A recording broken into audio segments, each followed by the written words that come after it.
अस्सलाम वालेकुम। इस वीडियो में हम लोग कैपिटल बजटिंग का ही आगे के क्वेश्चन सॉल्व करेंगे। अब क्वेश्चंस थोड़े से हमारे पास आ गए हैं जिसमें हमारे पास कंपैरिजन करना पड़ता है। अब जहाँ पर हमारे पास एक क्वेश्चन गिवन है जिसमें हमें बता दिया गया है कि कुछ प्रोजेक्ट्स हैं जो कंसिडरेशन के हैं कंपनी में और उनका जो MARR है वो भी हमें बता दिया है, वो कितना है 12%। अब हमें तीनों को जो अल्टरनेटिव्स हैं वो कंपेयर करने हैं और बताना है कि बेस्ट हमारे पास प्रोजेक्ट कौन सा है जिससे हमारे पास रेट ऑफ रिटर्न ज़्यादा हो। अब IRR जो होता है इन्वेस्टमेंट रेट ऑफ रिटर्न कहलाता है।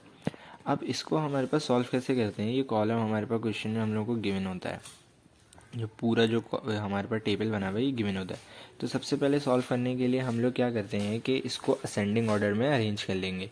जैसे हमारे पास कितने प्रोजेक्ट गिवन है, ABCD, ये हमारे पास 4 प्रोजेक्ट गिवन है।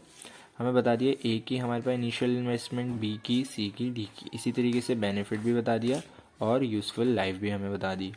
अब हम लोगों को क्या करना होता है, सबसे पहले आप इस टेबल को अरेंज कर लें असेंडिंग ऑर्डर में। मतलब सबसे छोटी जो इन्वेस्टमेंट है वो इधर, फिर उससे बड़ी, फिर उससे बड़ी, फिर उससे बड़ी। तो मैंने इस तरीके से अरेंज कर लिया। तो सबसे पहले हमारे पास कौन सा कॉलम आएगा, B, D, A और फिर C। तो इस तरीके से असेंडिंग में मैंने अरेंज कर लिया। अब इसमें हमें सिर्फ प्रेजेंट वर्थ एनालिसिस निकालनी होती है कंपेयर कर कर कि कौन सी हमारे पास बेहतर है। अब सबसे पहले मैंने इधर कंपेयर करा है D और B को, तो मैं क्या लिखूँगा, profit present worth analysis D minus B। Formula क्या होता है, वही रेवेन्यू माइनस कॉस्ट। तो मैंने D माइनस बी लिया है, तो मैं D और B को कंपेयर करवा रहा हूँ। तो सबसे पहले रेवेन्यू में हमारे पास क्या क्या चीज़ें आती हैं। रेवेन्यू में देखें यहाँ पर क्या आएगा, एनुअल बेनिफिट। इनिशियल इन्वेस्टमेंट तो कॉस्ट हो जाएगी, एनुअल बेनिफिट हमारे पास रेवेन्यू होगा। तो मैंने क्या लिया है, D और B, तो D माइनस बी करना है। तो D का एनुअल बेनिफिट माइनस B का एनुअल बेनिफिट, माइनस करूँगा क्या आंसर आएगा, 1000। तो मैंने लिख दिया 1000। तो ये तो एनुअल बेनिफिट है, लेकिन मैं तो प्रेजेंट वर्थ एनालिसिस कर रहा हूँ, तो एनुअल से प्रेजेंट में जाने का फॉर्मूला लगाऊंगा। यहाँ पर हो गया यहाँ तक। अब minus cost, D minus B की कॉस्ट क्या आएगी, इनिशियल इन्वेस्टमेंट, तो D माइनस बी, 55 माइनस 52 3, तो 3000 मैंने लिख दिया और कोई कॉस्ट नहीं आएगी। अब इस पर मैंने फॉर्मूला लगा के मैं सॉल्व करूँगा। तो मैंने यहाँ पर फॉर्मूला लगाकर सॉल्व कर दिया एनुअल से प्रेजेंट में जाने के लिए। जो भी फॉर्मूला है मैंने वो लगाया, उसमें वैल्यूज पुट करी, तो हमारे पास आंसर क्या आ रहा है, पॉजिटिव आ रहा है 2650। अगर पॉजिटिव आ रहा होता है आंसर तो D ने प्रॉफिट ज़्यादा दिया है B से। अगर नेगेटिव आ रहा होता आंसर तो B ने ज़्यादा प्रॉफिट दिया होता है D से। लेकिन यहाँ पर पॉजिटिव आ रहा है तो D और B में से D ज़्यादा बेनिफिशियल है। तो अब हम क्या करेंगे, D को आगे लेके जाएंगे और D को किसी और प्रोजेक्ट से कंपेयर कराएंगे। तो answer is positive, so we will go with D। अब मैं D को कंपेयर करा रहा हूँ किससे, A से। अब ये मेरी मर्जी है कि मैं A माइनस डी लिखूँ या D माइनस A लिखूँ, आपकी भी अपनी मर्जी है, कुछ भी लिख सकते हैं। मैंने A माइनस डी करा लिया क्योंकि मैं A और D को कंपेयर करा रहा हूँ। आप A और D को कंपेयर कराकर D माइनस A भी कर सकते हैं, उससे भी कोई मसला नहीं होता। तो A और D को कंपेयर कराने के लिए मैंने क्या करना है, रेवेन्यू लेना है, A माइनस डी करूँगा। तो रेवेन्यू में हमारे पास क्या आ जाता है, एनुअल बेनिफिट। अब A और D को कंपेयर कर रहा हूँ, D और हमारे पास A, तो 10 माइनस 9 1000, 1000 लिख दिया। एनुअल बेनिफिट है तो प्रेजेंट में, प्रेजेंट वर्थ एनालिसिस कर रहे हैं, प्रेजेंट में जाएंगे। 12% हमारे पास MARR, यूजफुल लाइफ 10, और कॉस्ट में A माइनस सी करेंगे तो initial investment A minus C, A minus D, तो 62 माइनस 55, क्या आंसर आ जाएगा हमारे पास, 7000। तो मैंने यहाँ पर लिख दिया 7000। तो अब इसमें फॉर्मूला लगाएंगे क्योंकि ये और ये हमारे पास सेम ही फॉर्मूला दे, ये वाला और ये वाला सेम फॉर्मूला दे, तो हमारे पास रिजल्ट भी सेम आ रहा है। अब मैं इसको माइनस कराऊंगा तो देखिए यहाँ पर आंसर क्या आ रहा है, माइनस में। तो माइनस में आ रहा है तो A और D में से ज़्यादा प्रॉफिटेबल कौन सा है, D। तो मैं क्या करूँगा कि D को आगे लेके जाऊँगा। अब मैं D को किसी और के साथ कंपेयर कराऊँगा। तो मैंने पहले D और B को कंपेयर कराया, D और A को कंपेयर कराया, अब मैं D और C को कंपेयर कराऊँगा। तो प्रॉफिट C माइनस डी कर लिया है मैंने, आप D माइनस सी भी कर सकते हैं। तो रेवेन्यू करूँगा C माइनस डी, रेवेन्यू में एनुअल बेनिफिट आते हैं तो C और D। तो C माइनस डी कर रहा हूँ मैं, 20 माइनस 9, 11,000 आ जाएगा मेरा रेवेन्यू, 11,000 रेवेन्यू आ गया। अब ये तो एनुअल रेवेन्यू है, प्रेजेंट वर्थ एनालिसिस कर रहे हैं तो प्रेजेंट में जाने के लिए फार्मूला लगाएंगे। फार्मूला लगा दिया माइनस फिर कॉस्ट।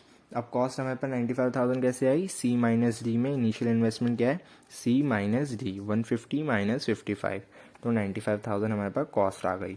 अब इसको मैंने सॉल्व करा, ये आंसर आ गया, ये यहाँ पर एज इट इज। अब इसको माइनस कराया, मेरे पास आंसर किस में आ रहा है, माइनस में। अब माइनस में आ रहा है तो सी और डी में से कौन सा ज़्यादा प्रॉफिटेबल है, डी, तो answer is negative. So project D gives more profit than any other project. अब डी को मैंने सबके साथ कंपेयर करा लिया, तो सबसे ज़्यादा प्रॉफिट डी ही दे रहा है, तो मैंने आखिर में लिख दिया कि डी जो है सबसे ज़्यादा प्रॉफिट हमारे पास दे रहा है। इसी तरीके से एक और क्वेश्चन है हमारे पास, अब उसका भी हम लोग इसी तरीके से सॉल्व करेंगे। यहाँ पर हमारे पास एक टेबल दिया हुआ है। अब इत्तेफाक से ये टेबल जो है पहले से अरेंज है, अब इसको अरेंज करने की ज़रूरत ही नहीं है।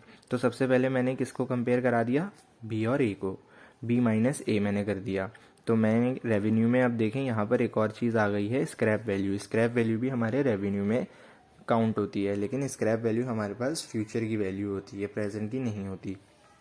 तो रेवेन्यू में सबसे पहले हमारे पास 1000 कैसे आया, इधर बी माइनस ए करा हुआ है, तो बी माइनस ए में हमारे पास एनुअल बेनिफिट होगा 5000 माइनस 4000, 1000 आ गया, तो ये एनुअल बेनिफिट है, एनुअल से प्रेजेंट में जाना है। 12% ही हमारे पास इधर भी MARR है और यूजफुल लाइफ भी 10 है, तो मैंने 10 लिख दिया। अब इसमें प्लस रेवेन्यू कौन सा वाला हुआ है, क्योंकि पिछली क्वेश्चन में हमारे पास स्क्रैप वैल्यू नहीं थी, कोई और रेवेन्यू नहीं था, सिर्फ एनुअल बेनिफिट था। इधर हमारे पास एक और रेवेन्यू है, स्क्रैप वैल्यू। स्क्रैप वैल्यू करेंगे तो बी माइनस ए है, तो 2000 माइनस 1000। अब ये जो स्क्रैप वैल्यू है ये हमारे पास फ्यूचर में होती है, फ्यूचर से प्रेजेंट में आने का फॉर्मूला लगाएंगे, तो फॉर्मूला लगा दिया। फिर माइनस कॉस्ट, बी माइनस ए, कॉस्ट में हमारे पास बी माइनस ए करेंगे तो 18,000 माइनस 15,000, आंसर क्या आएगा 3000। अब इसको सॉल्व करूंगा, इसको सॉल्व करूंगा, प्लस करा दिया, माइनस कराया 3000 के साथ, आंसर क्या आया पॉजिटिव। अब पॉजिटिव आया है तो बी और ए में से ज़्यादा प्रॉफिटेबल कौन है, बी, तो मैंने लिख दिया answer is positive, so we will take B forward. तो अब मैं बी को किसी के साथ कंपेयर कराऊंगा, मैंने सी के साथ कराया, तो सी माइनस बी लिखा हुआ है मैंने, आप बी माइनस सी भी कर दें।